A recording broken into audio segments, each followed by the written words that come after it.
আজকে আমরা আলোচনা করব এইচএসসি বাংলা দ্বিতীয় পত্রের সিলেবাস এবং পূর্ণমান নিয়ে। আপনাদের শুরুতেই বলে রাখা ভালো, এইচএসসি বাংলা দ্বিতীয় পত্রে কোনো এমসিকিউ থাকে না।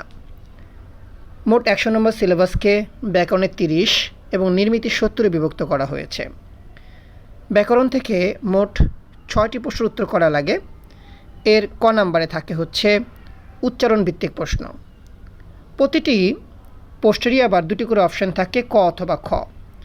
বাংলা উচ্চারণ থেকে ক নাম্বারে সাধারণত দেওয়া থাকে উচ্চারণে 5টা নিয়ম লেখো, অধ্বনি অথবা এ ধ্বনি, এই জাতীয় প্রশ্নগুলো ক নাম্বারে লিখতে বলা হয়। এর খ নাম্বারে সাধারণত থাকে হচ্ছে 8টি শব্দ এবং এ থেকে যে কোনো 5টি শব্দের শুদ্ধ উচ্চারণ লিখতে হয়। 2 নং কোশ্চেনটি হচ্ছে বাংলা বানান নিয়ে। বাংলা বানান থেকেও ক অথবা খ নামে 2টি অপশন থাকে। এর ক নাম্বারে সাধারণত আমরা দেখতে পাই নিয়ম ভিত্তিক, অর্থাৎ বাংলা বানানের নিয়ম লিখতে বলা হয়। এবং এর খ নাম্বারে থাকে হচ্ছে 8টি ভুল শব্দ, এর মধ্যে যেই কোনো 5টি শব্দের শুদ্ধ বানান আপনাকে লিখতে হয়। অধ্যায় 3 বাংলা ব্যাকরণিক শব্দশ্রেণী। বাংলা শব্দশ্রেণী থেকেও ক অথবা খ নামে 2টি অপশন দেওয়া থাকে। এর ক নাম্বারে সাধারণত সংজ্ঞা এবং হচ্ছে শ্রেণী বিভাগ ভিত্তিক প্রশ্নের উত্তর করতে হয়। যেমন বিশেষ্যপদ কাকে বলে, কত প্রকারে কী কী আলোচনা করো, সর্বনাম কাকে বলে, কত প্রকারে কী কী আলোচনা করো, এই জাতীয় প্রশ্নগুলো এখানে আসতে দেখা যায়। এর খ নাম্বারে সাধারণত একটি প্যাসেজ দেওয়া থাকে, অর্থাৎ একটি অনুচ্ছেদ থেকে যেই কোনো 5টি শব্দের শ্রেণী বিভাগ, অর্থাৎ সেটি কোন ব্যাকরণিক শব্দশ্রেণীর মধ্যে পড়েছে, বিশেষ্য, বিশেষণ, সর্বনাম নাকি অব্যয়, এই জাতীয় প্রশ্নগুলো এখানে থাকে। 4 নম্বর প্রশ্নটি হচ্ছে, এটি হচ্ছে শব্দতত্ত্বের চ্যাপ্টার।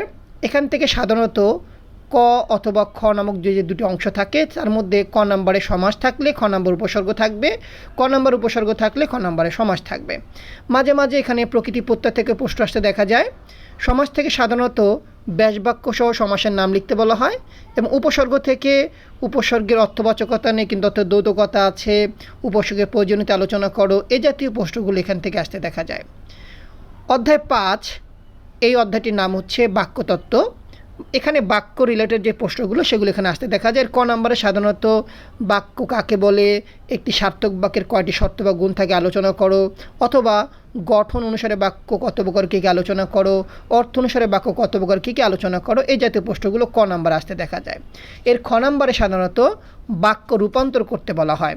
8টি বাক্য দেওয়া থাকে, এর মধ্যে যে কোনো 5টি বাক্য রূপান্তর করতে হয়, সরল থেকে জটিল বানাতে হয়, জটিল থেকে যৌগিক বানাতে হয়, এই জাতীয় প্রশ্নগুলো এই খ নাম্বার অপশনে দেখতে পাওয়া যায়। অধ্যায় 6টির নাম দেওয়া হয়েছে বাংলা ভাষার প্রয়োগ এবং হচ্ছে অপপ্রয়োগ, অর্থাৎ বাক্য শুদ্ধিকরণ বলা যেতে পারে। এখানে ক নাম্বারের জন্য 8টি ভুল বাক্য দেওয়া থাকে, এর মধ্যে যেই কোনো 5টি বাক্যকে শুদ্ধ করে লেখা লাগে। এর খ নাম্বারে দেওয়া থাকে একটি অনুচ্ছেদ, যে অনুচ্ছেদের প্রতিটি বাক্যই প্রায় ভুল, সেই অনুচ্ছেদটি সংশোধন করতে শুদ্ধ বাক্য দিয়ে, তাহলে এখানে 5-এ 5 নাম্বার পাওয়া যায়। প্রিয় শিক্ষার্থী, আমি আশা করছি বাংলা ব্যাকরণের এই 30 নম্বরের সিলেবাস আপনারা ভালো করে আয়ত্ত করতে পেরেছেন, বুঝতে পেরেছেন। আসুন তাহলে আমরা কথা বলি এবার 7 নম্বর থেকে। 7 নম্বর থেকে 12 পর্যন্ত এই অংশটুকু আমরা বলছি হচ্ছে বাংলার নির্মিতি অংশ। 7 নম্বরে হচ্ছে পারিভাষিক শব্দ বা অনুবাদ থেকে প্রশ্ন আসতে দেখা যায়। পারিভাষিক শব্দটা হচ্ছে মূলত 15টি ইংরেজি শব্দ দেওয়া থাকবে, এর বাংলা পারিভাষিক রূপ আপনাকে লিখতে হবে। যেমন আমি একটা এক্সাম্পল দিতে পারি, এজেন্ডা, এই শব্দটির বাংলা পারিভাষিক রূপ কি? এর অর্থ হচ্ছে আলোচ্য সূচি। আপনি এজেন্ডা শব্দটির পাশে আলোচ্য সূচি লিখে দিলেই হয়ে যাবে আপনার একটি পারিভাষিক শব্দের রূপ লেখা, এবং এটির জন্য আপনি 1-এ 1 নাম্বার পাবেন। অর্থাৎ 10টি পারিভাষিক শব্দ রূপ লিখতে পারলে 10-এ 10 নাম্বার পাওয়া যাবে। এবং তার অথবাই থাকবে হচ্ছে অনুবাদ। অনুবাদ দেওয়া থাকবে ইংরেজিতে, আপনাকে সেটা বাংলায় অনুবাদ করতে হবে, তাহলে আপনি 10-এ 10 নাম্বার পেয়ে যাবেন। 8 নং কোশ্চেন থাকবে হচ্ছে দিনলিপি, অভিজ্ঞতা, ভাষণ এবং প্রতিবেদন। এখানে সাধারণত দিনলিপি এবং হচ্ছে প্রতিবেদন থেকে প্রশ্ন বেশি আসতে দেখা যায়। এখান থেকে আপনি 10 নম্বর কমন পাবেন। 9 নম্বর হচ্ছে বৈদ্যুতিক চিঠি, খুদে বার্তা, আবেদনপত্র এবং ব্যক্তিগত পত্র। সাধারণত এই অংশেও বৈদ্যুতিক চিঠি অর্থাৎ ইমেইল এবং আবেদনপত্র থেকে বেশি প্রশ্ন আসতে দেখা যায়। অধ্যায় 10 হচ্ছে সারাংশ, সারমর্ম অথবা ভাব সম্প্রসারণ। ক নম্বরে সারাংশ বা সারমর্ম থাকবে। এর অথবায় থাকবে হচ্ছে ভাব সম্প্রসারণ। সারাংশ বা সারমর্ম থেকে যে কোনো একটি ক নম্বরে থাকবে, তার অথবায় ভাব সম্প্রসারণ থাকবে। হয় আপনি সারাংশ সারমর্ম আনসার করবেন অথবা আপনি ভাব সম্প্রসারণ উত্তর করবেন 10 নম্বরের জন্য। অধ্যায় 11 থাকবে হচ্ছে সংলাপ বা ক্ষুদে গল্প রচনা।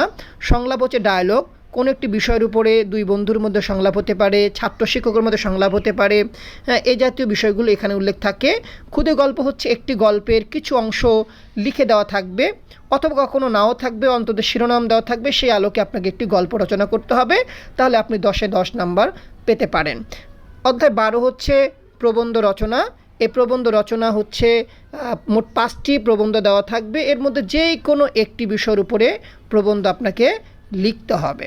প্রিয় শিক্ষার্থী, এই হচ্ছে ব্যাকরণের 30 নম্বর, এই হচ্ছে নির্মিত অংশে 70 নম্বর, মোট 100 নম্বরের সিলেবাস আলোচনা করা হলো। আশা করছি ভিডিওটি আপনাদের উপকারে আসবে।